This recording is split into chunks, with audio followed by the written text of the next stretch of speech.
Friends ఇప్పుడే అందిన వార్త. ఇక ఏదైతే మనకు సాదా బైనామా ల్యాండ్ల పైన గుడ్ న్యూస్ అనమాట. సర్కారు సంచలన ప్రకటన. ఆ వివరాలు ఏంటనేది మన వీడియోలో తెలుసుకుందాం. వీడియోని చివరి వరకు చూడండి, స్కిప్ చేయకుండా పూర్తి ఇన్ఫర్మేషన్ అయితే అర్థమవుతుంది. మొదటిసారి ఛానల్ వస్తే తప్పకుండా సబ్స్క్రైబ్ చేసుకొని చూస్తున్నారు కానీ లైక్ చేయడం మర్చిపోతున్నారు. వెంటనే లైక్ చేయండి.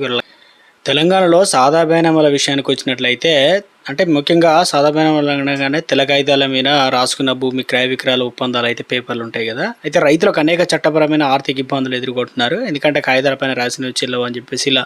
అయితే ఈ పత్రాలకు సరైన రిజిస్ట్రేషన్ లేకపోవడం వల్ల భూమిపైన రైతులకు పూర్తి స్థాయిలో యాజమాన్యం హక్కులు అనేది లేకుండా పోతుంది. దానికి వాల్యూ అనేది ఎక్కువ ఉన్నప్పటికీ కూడా యాజమాన్య హక్కులు అనేది లేక ఉండబోతుంది అనమాట. దీనివల్ల భూభారతి పోర్టల్లో భూమి వివరాలు నమోదు కాక రైతులు ఇటు రైతు బంధు రావడం లేదు, రైతు బీమా కూడా వర్తించడం లేదు అంటున్నారు.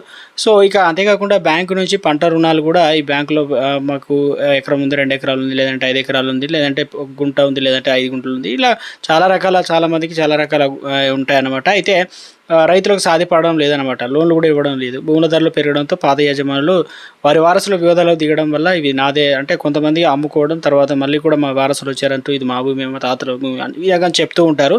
సో భూమి రికార్డులో స్పష్టంగా లేకపోవడం వల్ల క్రయ విక్రయాలు కూడా ఎవరైనా కొనడం కానీ అమ్మడం కానీ ఇలాంటివి కూడా ముందుకు రాకపోవడం వల్ల ఇలా సాదా బైనామాల విషయంలో సమస్యల పరిష్కారం విషయంలో సర్కారు కీలక నిర్ణయం తీసుకుంది.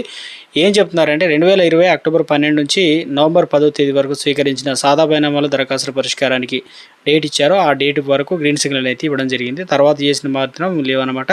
ఈ మేరకు భూ పరిపాలన ప్రధాన కమిషనర్ లోకేష్ కుమార్ తాజాగా అందుకు సంబంధించినటువంటి మార్గదర్శకాలు అయితే జారీ చేశారు. ఇటీవల అప్డేట్లో నిబంధనలు సవరించిన నేపథ్యంలో వీనంత త్వరగా సాదా బైనామాల భూములను క్రమబద్ధీకరణ పూర్తి చేయాలని చెప్పేసి సర్కార్ అన్నది ఆదేశాలు జారీ చేసింది. భూమి కొనుగోలుదారులు మాత్రమే ఆధారాలతో కూడినటువంటి అప్డేట్ జత చేయాల్సి ఉంటుందని ఇక మార్గదర్శకాలు చెప్పడం జరిగింది. సో ఎవరైతే కొంటారో వారికి మాత్రం, అమ్మిన వారికి కాకుండా కొన్న వారికి మాత్రం, కొనుగోలు చేసిన వారికి అప్డేట్ అనేది ఉండాలి.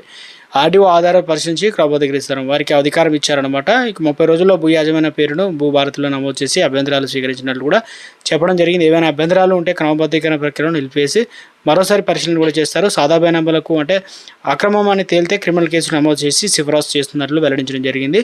ఈ వ్యవహారం అంతా కూడా ఆయా జిల్లా కలెక్టర్లు పర్యవేక్షించి CCLA కమిషనర్ తాజాగా జారీ చేసిన ఉత్తర్వులు మార్గదర్శకాలు అయితే అమల్లో రాబోతున్నాయి.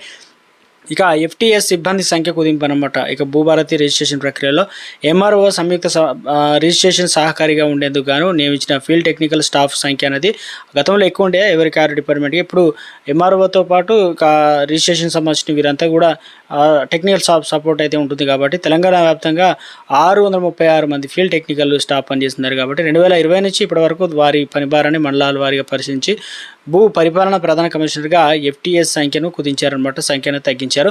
జిల్లాల సమన్వయకర్తతో పాటు రాష్ట్ర వ్యాప్తంగా 332 మంది FTలు ఉంటే వాటిని చాలా డిసైడ్ అయితే చేశారు. ఈ మేరకు వారి సంఖ్యను కుదిస్తూ రెవెన్యూ శాఖ తాజాగా నిర్ణయం తీసుకుందనమాట. మార్చి నెలాఖరుతో ముగిసినటువంటి FT విధులు గడువులు ఈ మేరకు 2027 మార్చి 31 పొడిగించింది. ఈ మేరకు చర్యలు తీసుకోవాలని అన్ని జిల్లా కలెక్టర్లకు CCLA కమిషనర్ ఆదేశాలు అయితే జారీ చేయడం జరిగిందనమాట. కొత్త ప్రాసెస్, కొత్త విధానం. సో మొత్తానికి అయితే సంచలన నిర్ణయం తీసుకోవడం జరిగిందనమాట. ఎంతో కాలం నుంచి ఎదురు చూస్తున్న ఇదైతే సాదా బైనామాలకు సంబంధించి ఒక లేటెస్ట్ అప్డేట్ అయితే రావడం జరిగిందనమాట.